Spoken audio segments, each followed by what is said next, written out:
बलियाना मोड़ पे जो लिकर शॉप पे ट्रिपल मर्डर हुआ था, तो उसका इन्वेस्टिगेशन और उसमें जो बाय नेम अक्यूज्ड है और डिस्क्लोजर में जिसका नाम आया है, तो उसको नैप करने में भी हमारा सारे क्राइम टीम्स का प्रयास जारी था। और उसमें भी CA2 team led by sub inspector Satish ji ने एक अचीवमेंट हासिल किया।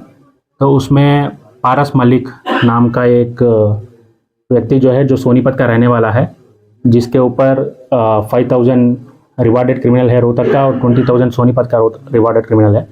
तो वो उनको गिरफ्तार कर लिया। उनका 6 दिन का रिमांड हमने कोर्ट से हासिल किया और पूछताछ और आगे का इन्वेस्टिगेशन प्रक्रिया दोनों केसेस में जारी है। तो हमारा प्रयास ये रहेगा कि कहीं पर भी कुछ रिकवरी हुआ वेपन्स का या ड्रग्स का, कहीं पर भी उसका पूरा चेन में जो भी इन्वॉल्व है, अगर कोई भी क्रिमिनल अरेस्ट हुआ तो उसको मदद करने में जो भी इन्वॉल्व है, उसका क्राइम को फैसिलिटेट करने में उसका इन्वॉल्वमेंट क्या है, ये भी प्रूव करना हमारा जिम्मेदार है।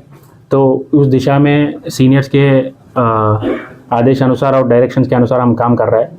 तो इस केस में भी जैसा 8 वेपन्स और 24 लाइव राउंड्स गिरफ्तार हुआ, तो हमारा जिम्मेदार ये बनेगा कि ये कहाँ से ये वेपन्स इतनी बड़ी मात्रा में आया और आ रही है, और इसको यहाँ डिस्ट्रीब्यूट करने वाले कौन है, मैन्युफैक्चरिंग फैसिलिटी कहाँ है, ये सारे हम as a part of investigation इस पे प्रूव करेंगे। किस तरह के मामले हैं सर?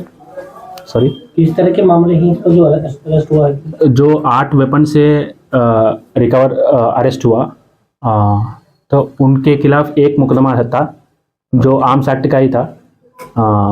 इसके अलावा उनके ऊपर एक ही मुकदमा था।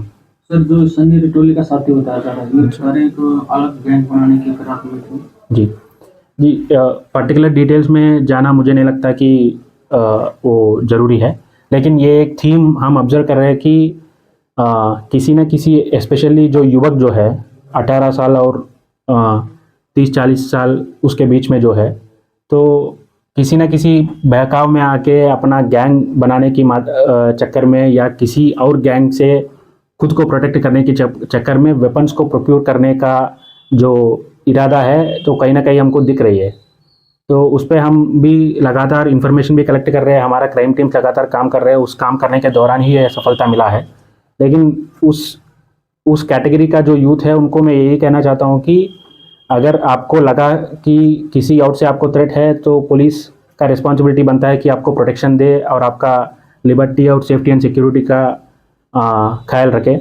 और कहीं पर भी आपको अगर ऐसी इन्फॉर्मेशन मिली जिसके पास वेपन है, जो वेपन्स प्रोक्योर कर रहा है और प्रोक्योर करने की प्लानिंग में है, तो तुरंत आप संबंधित थाना क्षेत्राधिकार का जो थाना है वहाँ या हमारा क्राइम टीम्स को सूचना दें।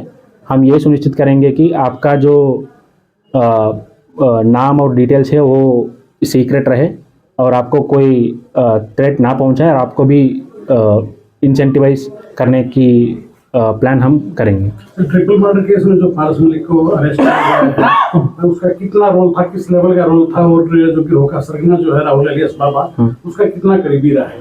तो जैसे मैंने बताया, पारस मलिक जो अरेस्ट हुआ है, तो उनके ऊपर ऑलरेडी 5,000 रुपीज़ का रोहतक पुलिस का एक रिवार्ड है और 20,000 रुपीज़ सोनीपत पुलिस का रिवार्ड है। तो इसका मतलब ये है कि इनका जो क्रिमिनल हिस्ट्री अगर आपने देखा जाए, तो ये he is involve in many crimes.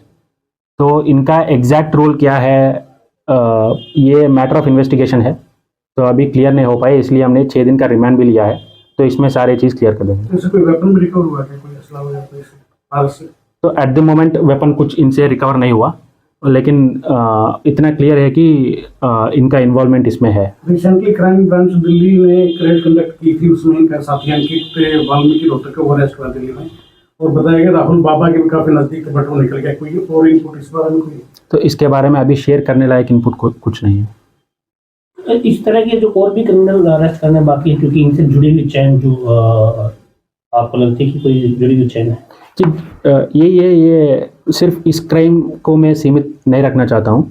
कई सारे क्राइम्स है जहाँ हम ये देखने के लिए मिलती है कि कोई क्राइम करेगा, हीनस क्राइम करेगा और पुलिस से भागने की प्रयास करेगा, और उस प्रयास में कई सारे लोग मदद भी कर रहे हैं। कुछ लोग पैसे दे के मदद कर रहे हैं, कुछ लोग व्हीकल दे के मदद कर रहे हैं, कुछ लोग अपना शेल्टर दे के मदद कर रहे हैं। तो कानून के मुताबिक जो लोग भागते हुए क्रिमिनल को, ख़ास तौर पे जो क्रिमिनल गैंग बना हुआ है, तो उनको जो मदद करेगा, जो हैबिचुअल ऑफेंडर है उनको जो मदद करेगा, वो भी इसके लिए जिम्मेदार रहेंगे एज पर लॉ। तो हमारा प्रयास यही रहेगा कि जो भी इस क्रिमिनल्स को भागते वक्त मदद किया, किसी भी तरीके का मदद, वो भी हम प्रूव करेंगे, उसका इन्वॉल्वमेंट भी हम एज पर लॉ जो कार्रवाई बनता है वो करेंगे।